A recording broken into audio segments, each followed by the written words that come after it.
Beneath the tumuli of Gyeongju, in tombs shaped like gentle hills, archaeologists found gold shaped like life, crowns with branches like antlers, others like trees reaching upward, splitting and flowering in metal, and each glittered with pendants of jade, curved like commas, gogok they're called, smooth as river pebbles, meant to catch the light, or perhaps the spirit.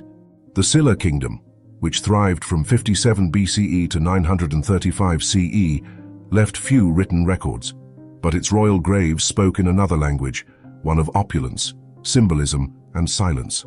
The most lavish of these, the Gyeongju tomb of the Gold Crown, discovered in 1921, dates to the 5th or 6th century CE.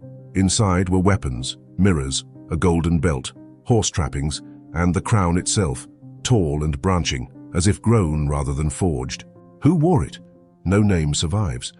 But whoever they were buried not merely with treasure, but with a world rebuilt in miniature, as if the afterlife required a full royal retinue.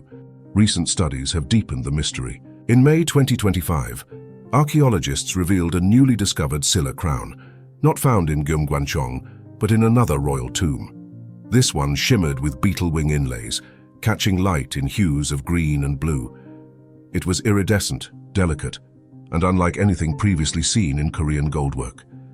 Nature was no longer just echoed in shape, but captured in living color, using organic materials that seemed to pulse with life even centuries later. But what were these crowns really? Not battle gear, not coronation trophies. They were not meant to be seen by the living at all. Each was buried in tombs under mounds, hidden for eternity. Scholars now believe the crown's strange shapes, tree-like projections and antlers, aren't just decoration, but symbols drawn from shamanistic cosmology. Across the Eurasian continent, from Scythia to Siberia, the world tree was seen as a cosmic axis, connecting earth, sky, and spirit. Could these crowns have represented that axis, a passage for the king's soul? The construction supports this theory. Many crowns were assembled in 3 distinct layers: a close-fitting cap, an openwork band, and hanging pendants. The intricate gold filigree and granulation techniques bear striking resemblance to Etruscan and Persian craftsmanship, suggesting Silla was no isolated kingdom, but part of vast exchange networks stretching across ancient Eurasia. And in death, everything was ritual. Excavations at the Dongung Palace site in 2025 uncovered gold leaf, incense tools, and crystal necklaces placed in tombs alongside dog sacrifices, tokens for a journey beyond. Yet the meaning still resists us. Why were the crowns buried with the dead rather than passed down?